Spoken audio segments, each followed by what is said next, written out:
এই চলচ্চিত্রটি একবার দেখতে বসলে আপনি উঠবেন না, এটা আমি একদম। প্রধান কারণ হচ্ছে ঈদে যে কয়েকটি চলচ্চিত্র রিলিজ পাচ্ছে তার ভিতরে একটি চলচ্চিত্র যেটা এশা মার্ডার কর্মফল, যেখানে নারী প্রধান চরিত্র, বিশেষ করে বাঁধন যে চরিত্রটি হচ্ছে এটা নারী প্রধান চরিত্র।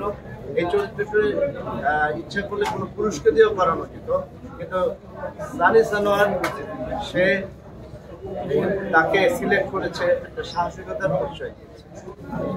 বলবো গল্পটা খুবই সুন্দর এবং এটা আমি যতটুকু বিশ্বাস করি বা মনে করি বা আমার অভিজ্ঞতা বলি, এই চলচ্চিত্রটি একবার দেখতে বসলে আপনি উঠবেন না, এটা আমি একদম সিউরিটি দিতে পারছি। কারণ অত্যন্ত ভালো অভিনয় করেছে সবাই। বাঁধন তো 100-তে 200, আর আমরা কেউ 100-তে 150, কেউ 100-তে 140 এরকম নাম্বার পেয়েছি।